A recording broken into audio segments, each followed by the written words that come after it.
Bismillahirrahmanirrahim. Jangan lupa subscribe ya. Sayang sekali banyak umat Islam tidak memperhatikan Al-Quran dengan maksimal. Lebih banyak menghabiskan waktu bersama HP. Setiap waktu dan setiap saat dia chat di HP. Kemana-mana dia pergi bawa HP. Ketika mau tidur yang terakhir dilihat HP. Ketika bangun tidur yang pertama yang dilihat HP. Masuk WC juga bawa HP. Kehilangan HP, stresnya luar biasa. Kehilangan istri tak apa-apa, ikhlas. Menurut saya HP itu musibah akhirul zaman. Kenapa? Karena terlalu mengganggu aktivitas ibadah kita. Sedangkan sebelum ada HP kita bisa jalan, hidup, beraktivitas, mencari nafkah, mencari rezeki, urusi keluarga, tambah HP. Sekarang karena ada HP kita tidak bisa tinggalkan HP. Anak-anak sekarang di usia 3 tahun, 4 tahun sudah pandai main HP. Bahkan orang tuanya kalau anaknya bawel dan dia ingin anaknya diam langsung diberikan HP. Coba kalau diganti dari kecil dibiasakan membawa Al-Quran, pasti dia tidak mau diganti dengan HP. Setiap masjid selalu ada tulisan,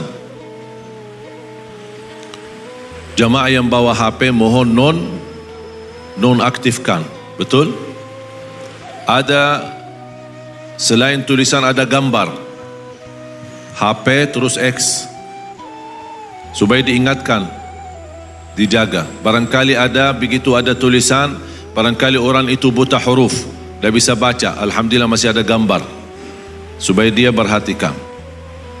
Lebih-lebih lagi imam maju, stau, i'tadilu, luruskan saf, rapatkan saf, mohon jamaah yang membawa HP non-aktifkan.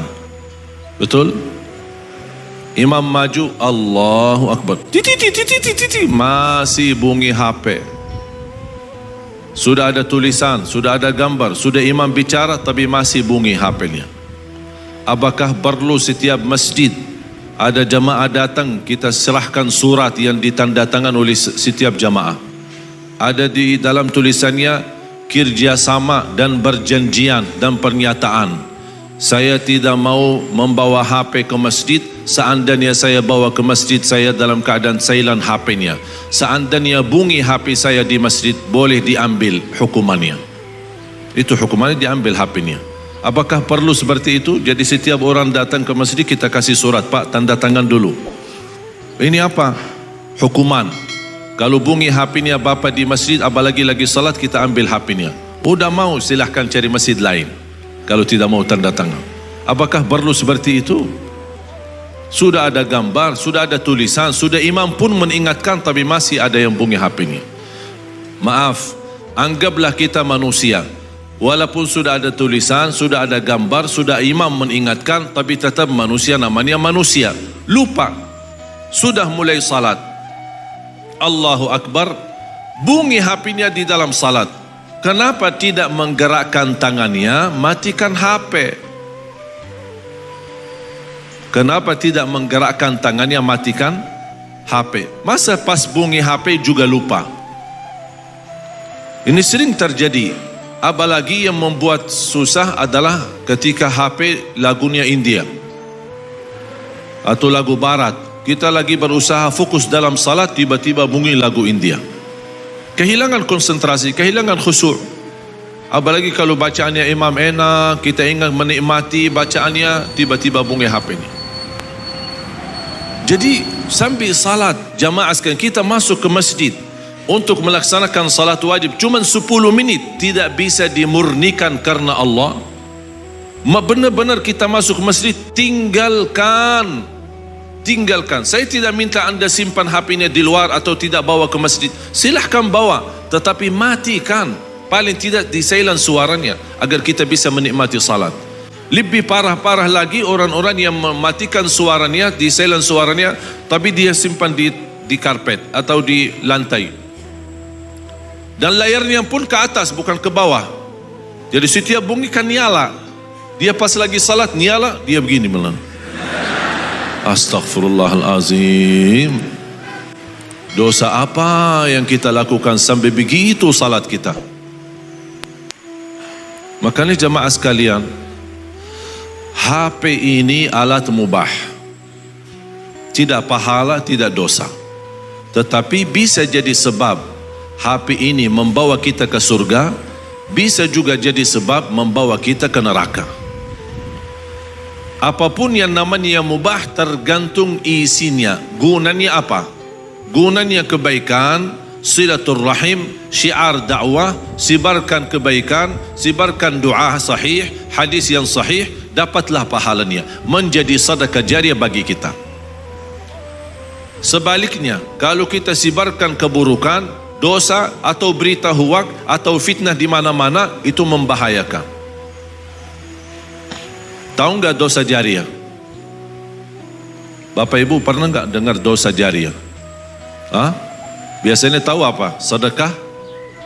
Sedekah jariah atau amal jariah. Kok ada dosa jariah? Ada. Dosa jariah menyebarkan sesuatu yang tidak baik di dalam HP kita atau di sosial media. Kita share ke orang lain atau ke grup sebelah. Isinya berita huwak, belum tabayyun. Isinya fitnah, isinya adu domba, isinya kekerasan atau film-film yang tidak baik isinya. Tidak, atau merusak akhlak.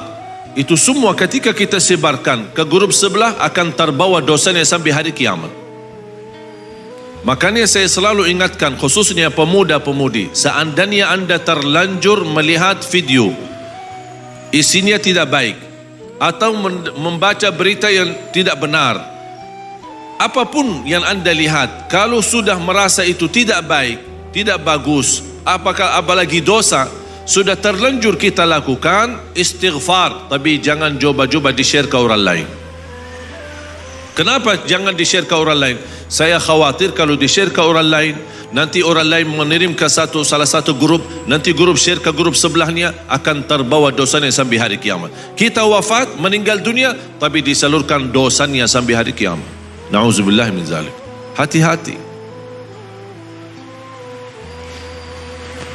Apalagi video yang adu domba di antara kita, video yang hoax yang tidak ada kebenarannya, apapun kebatilan. Qala Amirul Mu'minin Umar bin Khattab radhiyallahu an, amitul batila bis-sukuti an. Matikan kebatilan itu dengan cara diamkan, artinya abaikan, lalaikan, tidak usah direspon. Masa setiap kebatilan yang menjadi rajalela kita sebarkan, kita share lagi. Memang niat kita baik supaya jamaah hati-hati, tapi justru kebaliknya kita menyebarkan kebatilan. Cara untuk menghadapi kebatilan, matikan kebatilan, diamkan, abaikan, tidak usah di-share supaya dia mati sendiri. Share ini, share ini, share ini, share, akhir semua orang tahu. Dan kata Amirul Mu'minin, amitul batila bis-sukuti an. Matikan kebatilan itu dengan cara diamkan. Jangan terlalu respon dan share-share kemana-mana. Apalagi kalau video itu mengadu domba, fitnah, berita hoax, dan berbagai macam cara, tidak baik. Oleh karena itu jamaah sekalian, alhamdulillah, saya bangga sekali bisa dengan apa yang terjadi dalam pemilu kemarin, walaupun sudah berjalan lancar, aman, sejahtera, dengan perbedaan, tapi alhamdulillah Indonesia masih bertahan aman. Walaupun ada upaya diadu domba di antara kita dengan perbedaan, ada berbeda di antara kita, itu wajar, tapi jangan jadikan perbedaan itu membawa permusuhan. Tidak boleh. Kita sekarang fokus untuk bersama-sama membangun Indonesia, bersama-sama membawa Indonesia menjadi baldatun thayyibatun rabbun ghafur. Cita-cita saya sendiri, insya-Allah bersama jamaah semua umat Islam di seluruh Indonesia, akan menjadikan Indonesia negara Al-Quran. Program kami mencetak 1 juta penghafal Al-Quran untuk Indonesia. Setiap masjid memiliki imam penghafal Al-Quran 30 juz bersanad, bersambung sampai Rasulullah sallallahu alaihi wasallam. Karena program kami 5 tahap. 1, membaca dan memperbaiki huruf. 2, menyempurnakan tajwid. 3, menindahkan suara walaupun sebelumnya orang lain sakit kepala gara-gara suara kita. Tak apa-apa, ada ilmunya nanti, ada ilmunya, ada latihannya. 4, membaca dan mengulangi hafalan karena tidak layak untuk hafal tapi lupa. Bagaimana cara bisa hafal tapi bertahan hafalannya? Ada cara. Hafal dan ulang hafalannya di dalam salat maupun di luar salat. Baru tahap yang kelima yang menjadi inti, membaca Al-Quran di dalam salat maupun di luar salat sesuai bacaan Nabi Muhammad sallallahu alaihi wasallam. Rasulullah SAW punya cara yang sangat indah dalam salat maupun di luar salat. Bagaimana cara salat Rasulullah SAW di dalam tahajudnya, bagaimana salat bacaan Rasulullah SAW dalam salat subuhnya, bagaimana cara Rasulullah SAW salat jahriyahnya, bagaimana di dalam salat sir, sebagaimana disebutkan dalam riwayat, bacaan-bacaan ayat sampai disebutkan apa surah, apa surat, apa ayat, apa yang disuka dibaca Rasulullah SAW. Dan di luar salat bagaimana, bahkan bagaimana cara Nabi Muhammad sima' inni uhibbu an asma'ahu min ghairi, sebagaimana kata Rasulullah SAW kepada Abdullah bin Mas'ud, bacakanlah Al-Quran. Kala aqra'u alayka wa alayka unzil, apakah saya membaca sedangkan Al-Quran diturunkan kepadamu ya Rasulullah? Abdullah bin Mas'ud merasa malu membacakan Al-Quran di hadapan Rasul. Al-Quran kan turun kepadamu ya Rasulullah. Apa kata Rasulullah SAW? Inni uhibbu an asma'ahu min ghairi, aku lebih senang mendengar bacaan dari orang lain. Makanya Rasulullah SAW suka. Ada cara bagaimana kita simak dan mendengar bacaan-bacaan Al-Quran seperti Nabi Muhammad SAW. Alhamdulillah, program kami sudah 3 tahun berjalan lancar, mencetak para penghafal Al-Quran. Setiap anak-anak di bawah binaan kami hadiahkan umrah ketika sudah tamat hafal 30 juz. Tujuan kami apa? Bukan sebenarnya intinya umrah, tetapi intinya ketika sudah hafal dan tamat, kemudian bisa ke tanah suci umrah, sekalian bertemu dengan imam-imam besar di tanah suci, imam besar Masjidil Haram, imam besar Masjid Nabawi. Buat apa? Setor hafalan di hadapan para imam besar. Ketika sudah setor hafalan, baru kita mendapatkan respon atau reaksi dari para imam. Gimana bacaannya?